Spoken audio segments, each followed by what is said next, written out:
Giles Abbott with Hot on the Horns.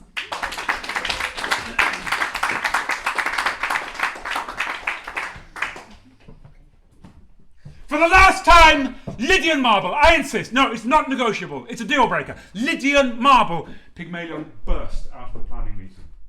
The head of the committee came simpering after him. Oh, please, Lydian marble, of course, it's very expensive. Yes, Lydian marble is expensive, and I'm expensive. You say you want the best, and you won't give me the best to work with? If you want to save money, well, Corinthian marble is a great deal cheaper, and my cousin could... Oh, I'm sure Corinthian marble, but it's inferior. And if you're so determined to cut the costs, why don't we make the whole temple frieze and pediment out of feta cheese? But it won't please me, and I don't believe it'll please the gods. Lydian marble, or I'm not working with you. And he stormed off. What was it with these committees? These administrators, always quibbling over the cost of art. They said they wanted it, and then they started, oh, it's too much. And in his career, I mean, the level of expertise and the reputation that he had, he could afford to do this. He could afford to blow this one out. And he was the best. Pygmalion was the finest sculptor, certainly the finest sculptor in Cyprus. But some people said that at the time he was the finest sculptor in the entire Aegean district. He didn't need this sort of work. Yeah, you got paid, but you felt terrible afterwards. So, he blasted out, and he was not stopping, even though the head of the committee was still whinging in the background. He walked. It was early evening by the time he reached the town. He wasn't going to town, he had to cut through town. He took a shortcut across the docks. Bad timing for a man like Pygmalion, because that was the time when the boats came in. Yeah, the fishing boats, but also the merchant ships. They would come in and dock, and the sailors would disembark, and the ladies would come out of the bars and the tavernas to greet them. These were women. Okay, in ancient Greece, women would wear a garment, a long white garment that came right down to their ankles, known as a chiton. But these girls, they would do things to the hem. It wasn't a chiton, it was a chitonion, it was a chitonion. And I mean, flashing as much thigh as a Spartan woman. I know. Yeah, Spartan women is for different reasons. They are the mothers of warriors, but these girls. Have you ever been to Liverpool Street on a Friday night? You know what I'm talking about. And it was sordid. And for Pygmalion, a man driven by beauty, an artist driven by the quest to find that perfect beauty. This was just appalling to him. It offended him. Not like it would offend somebody who read the Daily Mail, but it offended his most sensitive responses. And so he tried not to look.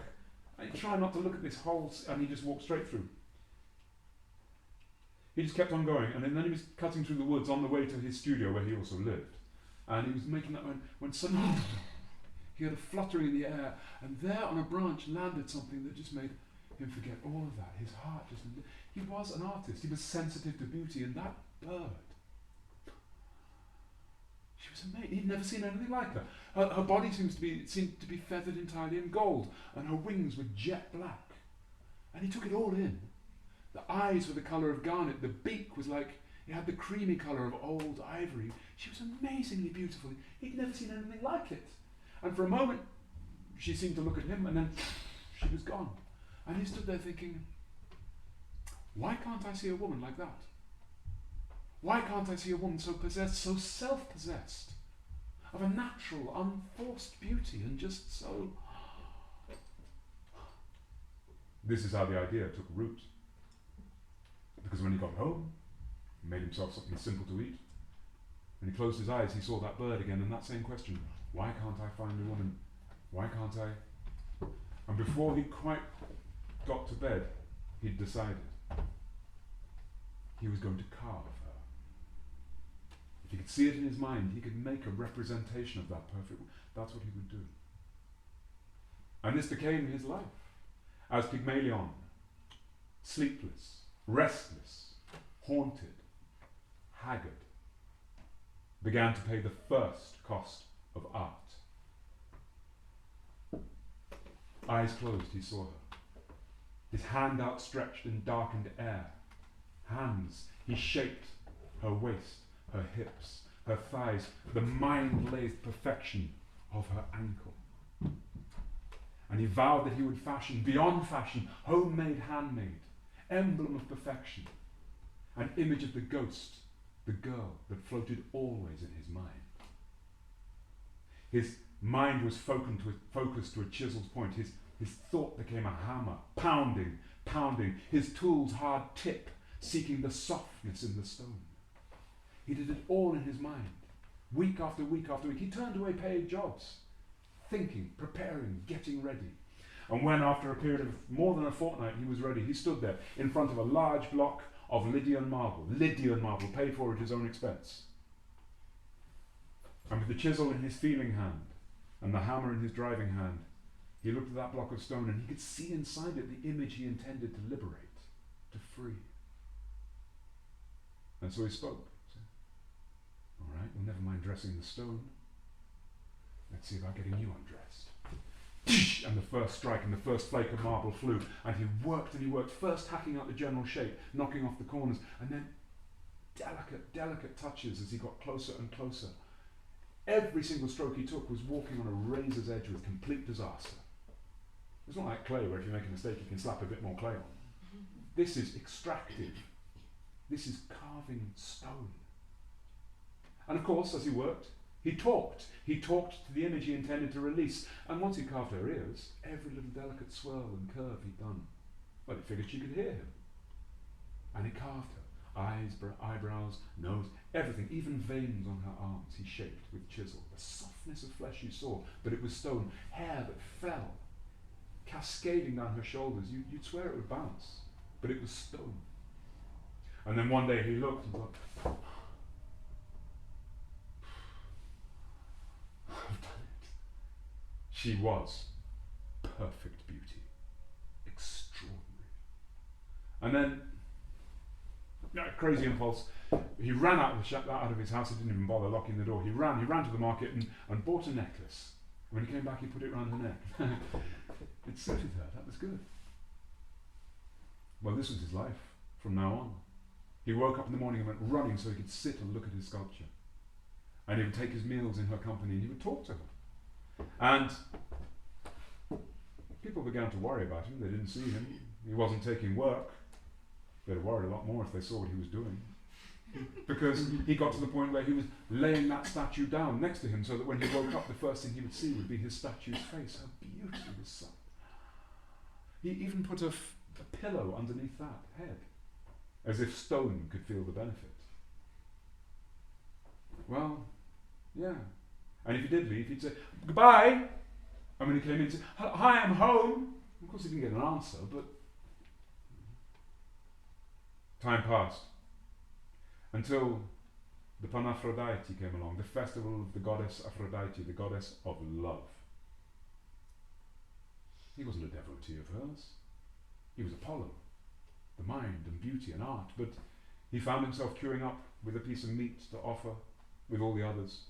And when it was his turn, he placed his piece of meat on the altar, and as it began to burn, he spoke one prayer and thought another.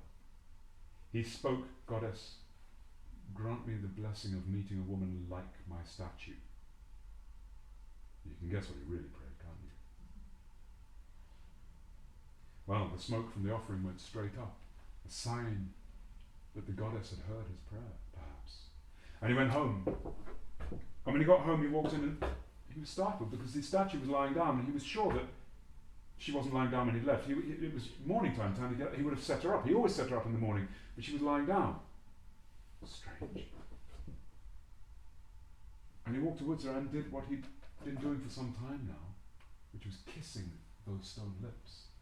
And those lips moved. They gave under his lips. There was warmth.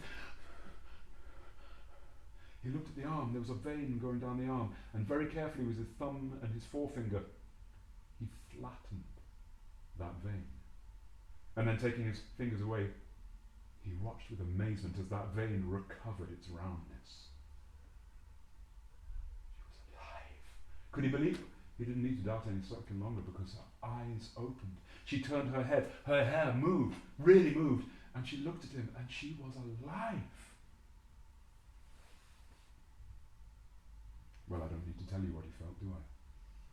He was overjoyed. They both were overjoyed. They were so wrapped up in each other. They spent, the long, hot days of summer connecting, getting, and then longer, sticky nights. They were so wrapped in each other. He was so happy. And he would always rush off to the market and come back with presents for her. And he would cook beautiful meals for her, because of course she couldn't cook, but he could, and that was good. They were so happy together. And then after a while he thought, I'm going to take her out. This is going to be amazing. And he did go out walking with her. And the spine-stretching pride of walking next to this beautiful woman. You could see everybody else going. It was amazing. I mean, he felt at least 6'3" tall, which for a Greek is bloody good news. And he walked with her, and he just relished, he'd bask in that. Sometimes he'd let her walk on a little bit ahead, and he'd watch that bow wave that she would set just by walking. She was unaware of it all. He was so happy. And it was wonderful taking her around, because she was like a small child. She was interested in everything. What's this? What's this? And he'd show her around the market. And it just became one of their favourite things to go to the market, so he could show her new things and then come back and cook them. They were so unbelievably happy. Obviously, he wasn't getting a lot of work done.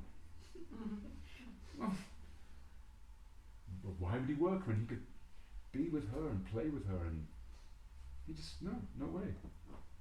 And then one day, when he was thinking about working, he got a block of stone, and he was thinking about maybe he really, because there was a job and he did need the money and it was important and he should get back to being an artist and thinking, and he was looking at the block of stone and trying to see the shape inside it when she came and said, hello, hi darling, I'm just we're kind of working. I know, I'm going to go to the market. So, great, I'll just put the stuff in. No, I'd like to go on my own this time. What? I thought I'd like to go on my own this time, if that's all right. Why do you want to go on your own? Because if I'm never not with you, how will I know who I am when I'm not with you? Does that make sense? No, not really. Just to find out what it's like to be on my own. I've got a mind of my own, And he was thinking, I don't remember carving that. I won't be long, I promise. All right, you won't be long.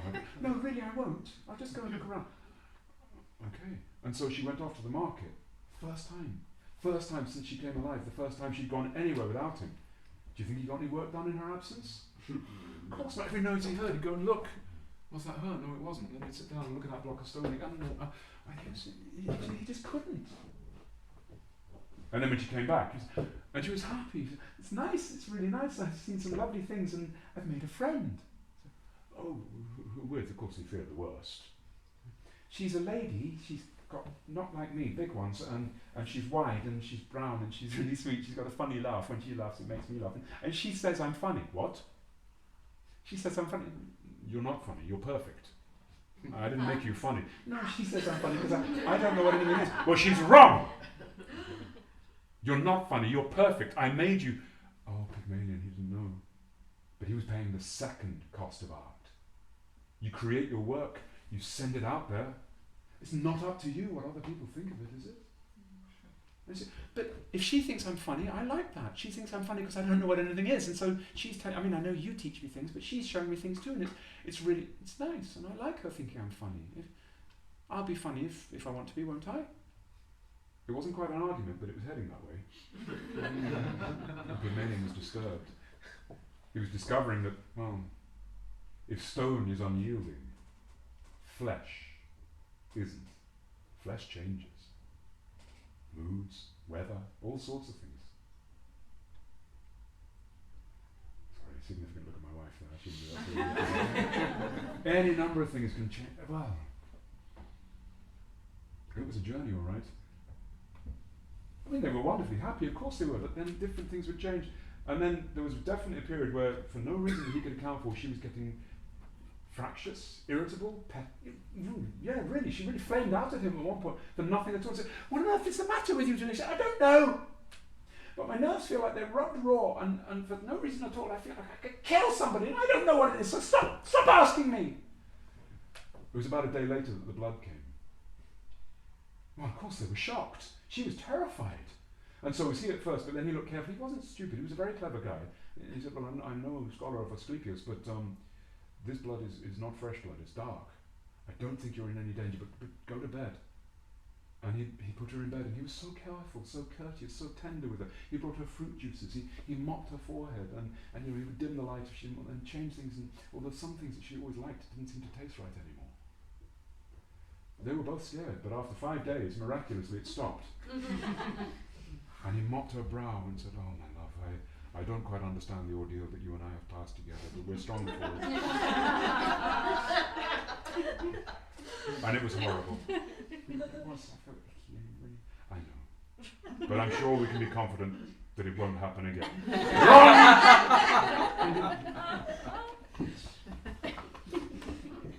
But then they were very happy again together. And he lost more time not working because it was just such a joy to be with her. It was so wonderful. So incredibly wonderful. And she did insist that they went to the market together, but she liked to go on her own as well, and he acknowledged that, okay, that was important. And he met the lady that she'd made friends with, a nice middle-aged lady called Xanthippe, and she said, that was all right. And he approved. And they had a little talk about men, and how men couldn't be trusted. I mean, not me, I can be trusted, it's other men that can't be trusted.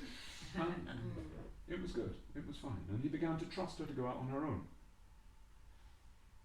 And then one day she came back and he heard the door slam. What's this? And he went to see her, she was putting some shopping down, and she wouldn't even look at him. Darling, what is it? And she was putting these down, and she wouldn't look, and she wouldn't answer, and so eventually he went and put his hand on her arm and said, "Get off me!" And her eyes, he'd never seen a flame out like that. So, "What is it? I've never been so stupid." "What? I've never been so stupid." "What? You never even give me a name!" "I was in the market, and my friend Xanthippe, she said, 'You know my name, but I don't know your name.' I didn't know what to say. I just ran away. I felt so embarrassed. You didn't even give me a name." "No, I didn't. I didn't think you, because you're my darling. You're my..." "Yes, your darling, your love, your sweetheart. You. Did you never once think of me?"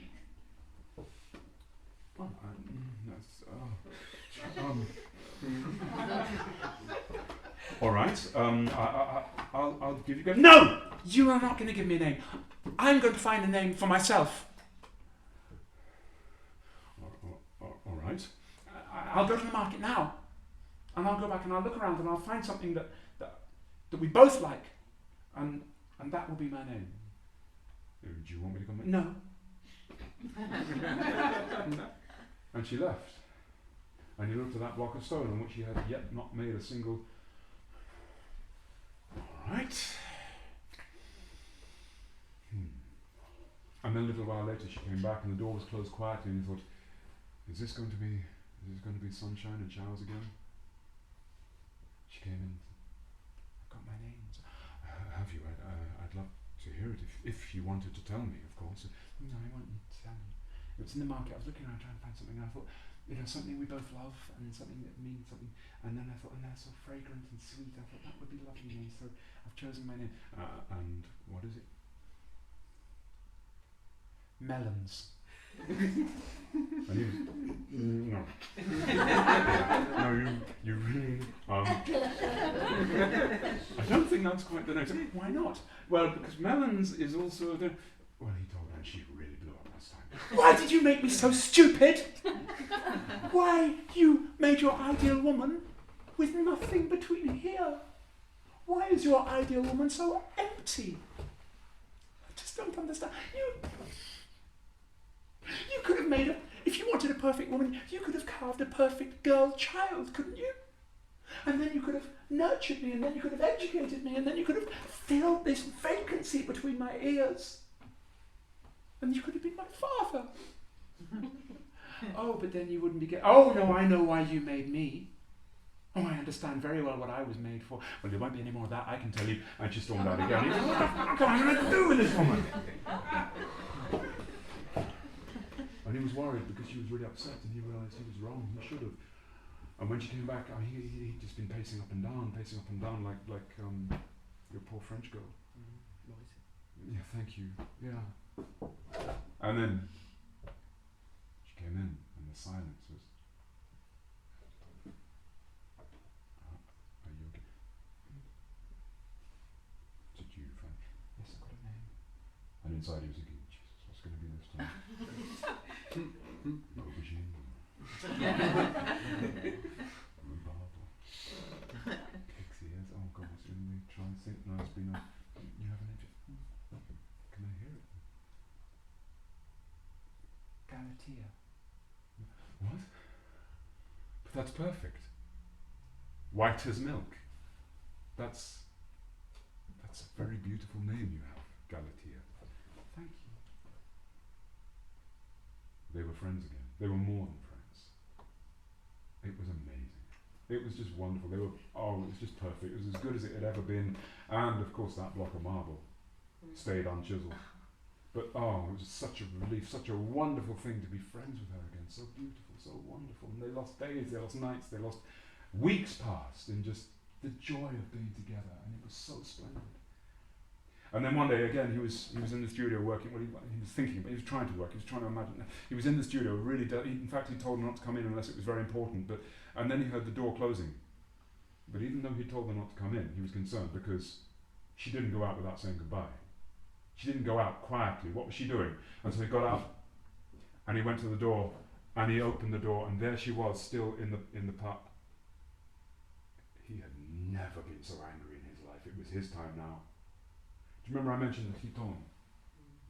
She was going out without saying goodbye. It was not a chiton. It was not a chitonion. It was a chitonion. It was a pelt.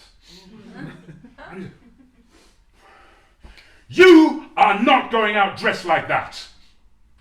I am. Not dressed like that. Yes, I am. And they had another blazing row in the street. It was appalling. I am going out. And where do you think you're going dressed like that? I'm going to my friends without you, dressed like this. And I'm not doing this for anyone else apart from myself. If men see you like that, men aren't supposed to. Men can see all they like. I'm not doing this for men. I'm doing this for me. No, you're not. Get back inside her. No, don't you. Come back. Don't you even think about putting a hand on me. Where are you going? I'm going to Xanthippe's. She's having a terracotta ware party. Actually, it wasn't a terracotta ware party. It was an Anne Somos party. Galatea didn't know what that was, but the way that Xanthippe had said it, she got the idea that she wasn't to tell Pygmalion. Not then, anyways. And she stormed off. And Pygmalion, he couldn't do a thing. He walked. He'd done a little bit of carving on that block of marble. Her face was beginning to emerge, and of course the face looked a little bit like her. No, it looked a lot like her face. In fact, it was the only face he could see. And he looked at that face, and he picked up his hammer, and he smashed it! And he smashed it until there was no marble, just fragments of marble. And he was roaring, and he was stamping, he was so, well, confused, if I'm honest. And if she'd gone out, he was going to go out too. He went storming out. Did he go looking for her? No. Did he go to haul her back? No. He was in great distress. Do you think he went to the temple, or maybe to the holy man, or the wise man, or perhaps the philosopher and the stoic? Where do you think he went? Wine shop. He went to the pub. It was a horrible pub. He didn't go there normally, but he wanted a place where he could just drink and not be talked to. There was a pub right at the back of the town. It was in the trees, in the woods, and he didn't go there. It was a place for really broken down people. But he walked towards it now. He saw the sign. The sign was a satyr, you know, the satyr with the hairy legs and the horns. And this one was kind of looking at, and had his hand up. And there was the sign, Taverna Luzos. He made it open the door, and he went inside. There were some men over there, but he didn't look. He walked straight up to the bar, and there was the barman. Miyaraki Paracolo.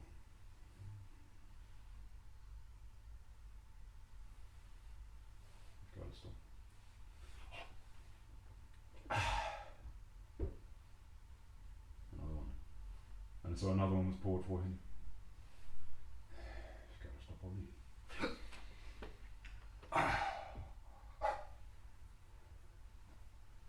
Another one, please. And the barman was just beginning to pour when a voice from over there said, "Hey, my friend." He turned and looked for the first time, and in the corner he saw two men. One looked Greek.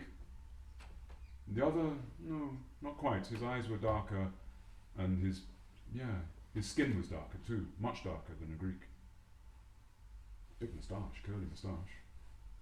And these two men looked at him, and you look like you're drinking to find something, or you're drinking to forget. Neither of them work. Why don't you come and tell us? You know, misery craves cliche, doesn't it? So he went and he sat down, and they listened to him. He told them the story. I made this statue. I'm an artist, and I made a perfect woman, and she was perfect. Oh God, she was wonderful.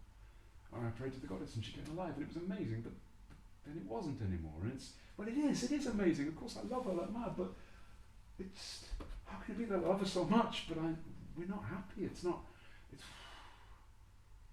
And the first of the two men said, "Do you like stories?" And Pygmalion said, "Not much." Well, humour me. Let me tell you a story. Okay. And I said, "Well, it's interesting. You work in stone. I work in wood. I know your reputation. I know you. I'm nothing like that good, but I work in wood, and I make things. And I heard this story. There were three men. They were travelling through the Marni. Do you know the Marni? Down there on the Peloponnese?" And Pygmalion said, "Yeah, they're crazy up there, aren't they?" "Yeah, they're absolutely crazy up there. It's dangerous." And so three men were travelling through the Marni together, and they had to stay overnight out in the hills, those wild hills. And so they decided to, they'd find a cave to sleep in, and they would take it in turns to watch out for bandits and robbers. Three men. A woodworker, like me, well, better than me. A tailor, and a teacher. Well, the woodworker had the first watch, the tailor and the teacher went to sleep, and the woodworker was thinking, what am I going to do to occupy myself? I can't just stare at the dark all the time. And then he noticed in the corner of the cave there was a log of wood, and something about the shape of that log suggested to him a shape inside, perhaps the shape of a woman. I fancy you know something like that. Yeah, too right, I do, yeah. Yeah, I know about that one. Well, this woodworker began to work, and he chiselled and he gouged and he grafted and he worked until he carved a beautiful woman of wood. And, well, that was it. Nice bit of work. Passed the time for the tailor. He woke up the tailor, he was an old fella. He said, "Right, you're going, I'm going to get some sleep now. No, nothing out there, and it's all quiet." And the tailor said, "Oh, thank you very much, that's great. Oh, splendid. Oh, well, the tailor saw a naked woman. And then recovered his shock. He realised she was made of wood, and he saw the wood chippings on the floor. "Oh, I see what he's done. That's very clever of him. Right, so I'll watch guard then."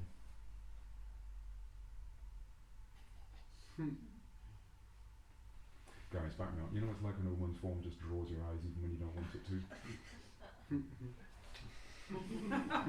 "Oh, I can't do this.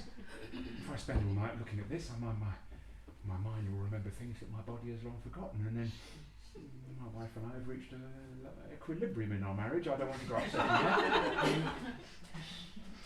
Well, what do you think he did? He made clothes for her. He measured, he drew with chalk, and he cut and he stitched, and he made some clothes for her. He clothed her. And then he woke up the teacher. And the teacher went on the watch, and he saw the wooden woman, and he talked to her. He spoke with her. He told her things about the universe, about the world, about the rivers, about the rain, everything you could think of to pass the time, the last third of the night. He spoke to her. And as he spoke, something amazing happened. Sap became blood. Wood became flesh. Bark became skin. And leaves became hair. And so when the others woke up, there was the teacher talking to a young woman who didn't know much, but she was interested in everything. And Pygmalion was thinking, yeah, I bet she was. Well, then the men fell to arguing. The woodworker saying, "She belongs to me. I carved her from a block of wood. She definitely belongs to me." And the tailor said, yeah, but you left her in a state of impropriety and nakedness, and I guarded her virtue and I preserved her modesty, so for that charitable reason alone, she belongs to me. And the teacher said, and I taught her to talk, so surely she belongs to herself. And the man speaking to Pygmalion said, so it seems to me you've made the most amazing thing. You've made a work which lives. So maybe you have to let her do that and let her decide whether she wants to be with you or not. I said, no, but I made it. Oh, God. And then the other man began to talk. He said, can I tell you a story? His accent was not Greek. Can I tell you a story? Let me tell you where I come from. I work for a great king. Where I come from, we call him the Raja. I work for a great king, and my job is, from when he was a prince, I used to make him things of wood with a mechanism inside that you wind a copper coil, it gets very tight, kind of like a spring, and then, well, I'm an engineer. I make things that work, and I would make little soldiers that marched. He loved those. I would make horses and carriages that would move, and he loved those too, and I would make such toys with him. And now that he's a king, he still remembers me, and he still likes me to make him things. And I try my best. I try my best, and on one occasion I remember I was making for him a bird. Oh, I worked so hard on this. Something to delight him, to please him when he was bowed down with affairs of state. I wanted to make him something so beautiful it would make him smile. I made him a bird. I made each feather on its breast and on its head from flakes of gold leaf. And then the feathers I made from flakes of jet, I carved them, I cut them, I shaped them, each individually. I did it by hand. Oh, I put everything into this bird. The eyes were garnets. The beak I shaped from really beautiful old ivory. It had that creamy colour. Ah, amazing. And then I worked to hide the winding mechanism, the key you put in the back. I hid it on the feather, so once that was withdrawn you couldn't see it. And she fluttered her wings, and she chirruped, and she was alive for all of 15 seconds, and then she was dead again. And I tried again. I made the coil longer, and she would go for 20, sometimes 25 seconds when but you don't want to overwind.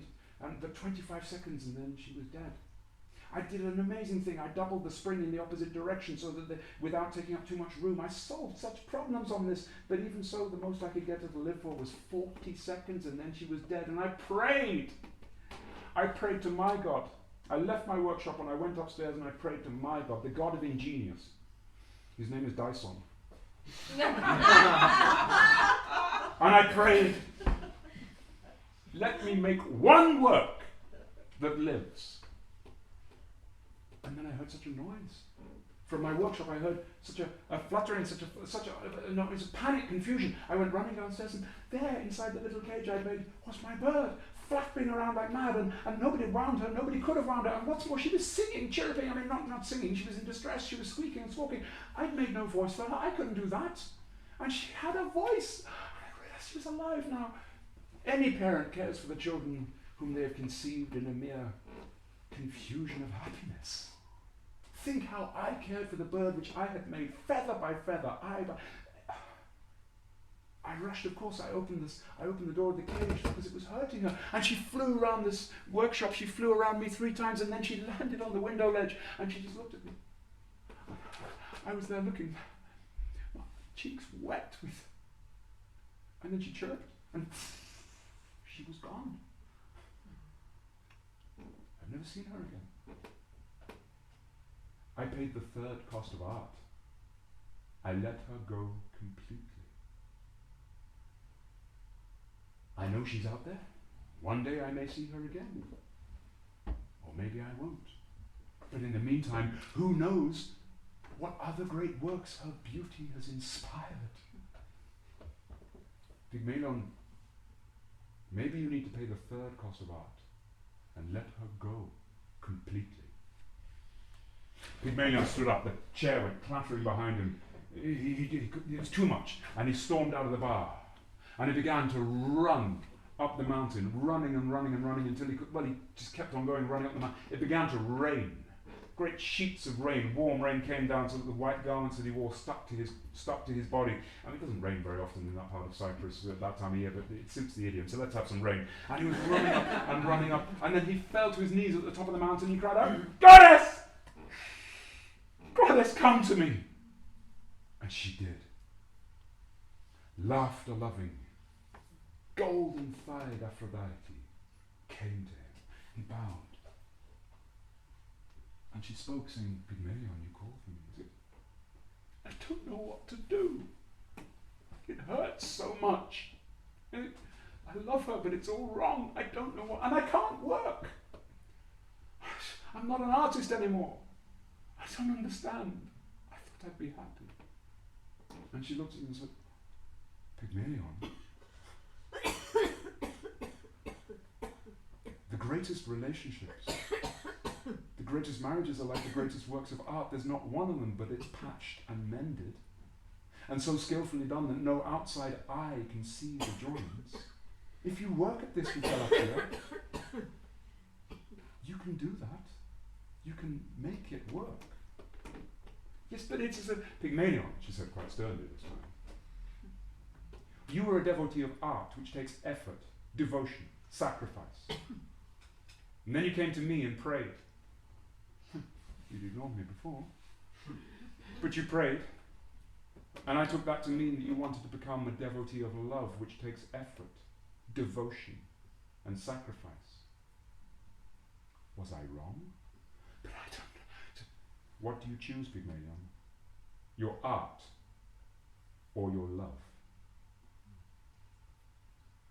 Well, I'm not saying another word until you tell me what you think. What do you think Pygmalion should choose? Or if you were Pygmalion, what would you choose? His art or his love? And then when you told me and when you voted, I'll finish the story.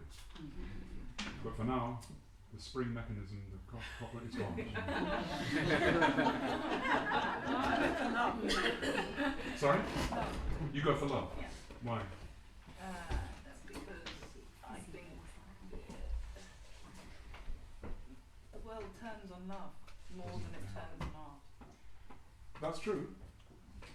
But then again, where would we be without great artists? And if you were looking for... No love. Yeah, but if he goes for the art, you see, all that pain of losing the love will really inspire him. Well, wouldn't it? But that's and then, true. You know, Sorry, I was being actually quite serious. yeah. Sorry, Richard. Do you think, would you call Picasso an example of the modern romantic? That's worth it. He broke women up. He just broke them up. But look at his art. He won't be known as a lover. Anybody else? Who's happier, a great artist or a great lover? Wow. Being neither, I couldn't answer. I don't know. The trouble is, if he went for his art, it might come alive again and torment him. Yeah, but then he'll be a better artist after that. Torment is the artist's food, isn't it? Yeah, I don't know, I just made that up. It sounded authoritative. Thank you. But I want to hear from everybody. Come on. What ideas? Well, not just me. I won't choose. Sorry? I couldn't choose. You couldn't choose? No, I stay in Good. between. I've done my job well then in finding the impossible. It's a dilemma. This is the dilemma, you know, caught on the horns of. Because, for example, what if he chose love with Galatea and then he just couldn't do his art anymore? Wouldn't he have lost a big part of himself? You know? There isn't really art without love. I agree, but what's it love of? Is it love of art or love of the missus? Or the mister, for that matter? It's a question. I mean,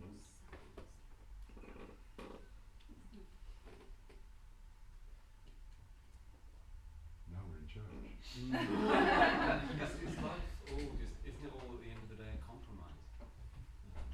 I mean, yes, you can choose one extreme or the other.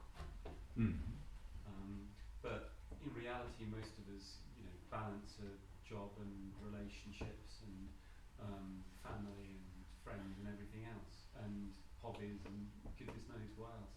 And for most of us, if we were only one thing, it would probably break us. Because That's what genius is, though, isn't it? I think that's Not balance. that's very beautifully put. Is that Richard? Yeah, I think that's very beautifully put. But then again,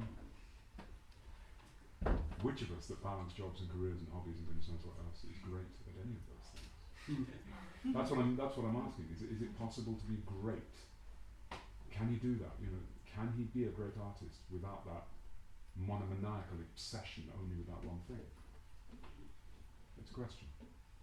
Should we put it to the vote, what he will choose? And then I will finish the story as you dictate. Could I just say something? I don't know if Please. people here went to see the pre-Raphaelite exhibition that was on at the Tate Modern recently. But anyway, the reason I just bring this up is Gabrielle Rossetti was a fantastic artist. And at the beginning of the exhibition, you see all these there's lots of other pre-Raphaelites there, but but his pictures, his portraits of these women are imbued with life and vitality and everything. And then at the end room, the last room, by this stage, he was towards the end of his life. He'd lost his wife and he'd become a laudanum addict or a morphine addict, and it was absolutely amazing because you could still see he could draw and paint. But all these women were vacuous, they were dead, he had still the technique hadn't deserted him, but there was no life in it. And I just stood, and it was just like you're saying, Giles, I stood and I looked at this and I thought, what is this subtle thing that you can see the vitality in the pictures in the first rooms and these sort of dead mask type I don't know, but anyway, that's No, I think the obsession was gone. Because he wouldn't lose any of the motor skills, would he? Which are colossal, but just that sort of ice-like flame that burned. I don't know. Think of Van Gogh, obsessive artist, ended up going mad with his obsession. Yes. And when I think, what would I prefer?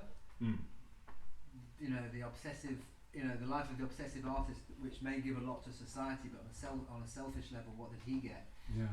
Never sold a painting, did he? He never sold anything, but also, he lost his mind. Maybe he could have been a lesser artist and had some love. He might have died happier. We may have been less sort of blessed by his talent, but maybe he, on a selfish level, may have. It's an interesting one, isn't it? Because there's an artist who's based in London who died a couple of years ago, I think, a guy called Sebastian Horsley. Don't know if any of you came across him or met him. It was good fun. And funnily enough, he died of a heroin overdose. And people asked him what drove him, and he said, "Remember me, whispers the dust." That's good, isn't it? So, we know Vincent van Gogh. He had a brother, didn't he? Who was a family man? Yeah. Can you remember his name? Yeah. Oh, you can remember. I've seen the film. Well done. But without Theo encouraging him, he wouldn't have, he would have given up painting a lot earlier. Yeah. Interesting. Theo funded him. Theo kept his letters. Theo died very soon after Van Gogh, so he couldn't live without him. I think that's more syphilis, wasn't it? You mean it was an acknowledged fornicator? And it's my ancestor who is now accused of shooting him.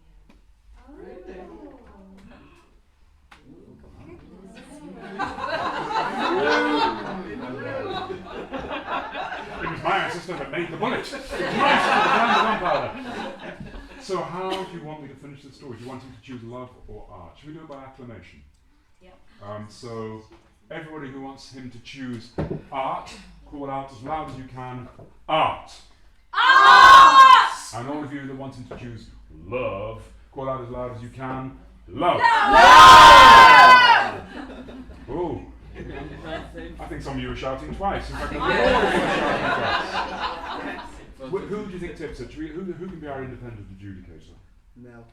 No? Well, even though I shouted, because I don't see how you can choose love, because you can't choose love. She has to be part of that equation. He can't choose to just have her. But I do think love won. You think love won? I think I love thought so too. shouted louder. I thought so too. And so therefore, in favour, and given that we are honouring St. Valentine, the patron saint of florists. I can remember being a florist when I was 20 years old, buying first ever bunch of flowers for a girlfriend. And, they made a killing out of me, because I met 3 mates as well who were doing the same thing at 6 in the morning to try and make it look like we thought of it before, with killing hangovers. And the florist would go, yeah, but what about some orange to go with this purple? Yeah, sure. And then maybe some lime green to go there with the soft blues. I think that goes really, yeah, great. We knew nothing about the language of colour. Yeah, I walked home with a thing. Home, it wasn't home. I walked to this girl with something absolutely bloody enormous. There you go. I get a drink now. Very romantic. Okay, so Pygmalion came down from that mountain. He went home. He opened the door. He was nervous. Would the house be empty? Would it be full? She was there. He got into bed with her.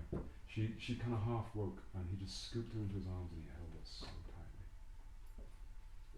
And the next day, he apologized, she apologized. And they worked so hard, those two. Actually, it was only the night after that he was damn glad that he'd taken he'd taken the side of love. Because that was the night when he discovered what she really bought at that terracotta ware party. And they worked, and he did begin to instill some discipline back into his life, and he did take on commissions, and he did work. Now the critics said that his work lost its verve, lost its pizzazz, that somehow his sculptures, where before there had been an almost ferocious beauty in the caryatids that he carved, now they just looked a bit sort of well fed, really. They were a bit flat and vacuous. But he didn't really care what the critics thought. He was still making a living, wasn't he? And greatness. People said he wasn't great anymore, but he thought, greatness, that's a young man's dream. I'm a family man, and he was. They had children. And you know what, Galatea? Flesh changes, unlike stone. She wasn't so. But of course, she was still lovely, but she never quite lost all of her baby fat, and her face thickened as well, and her hands became raw and red from cleaning babies and washing pots and just being alive. But he could still see her. He could still see those shapes in her face. And when the wrinkles came, he kissed every single one. They were very happy. They had sons, and now he tried as soon as they could stand to put a chisel into his son's hands, but they weren't interested.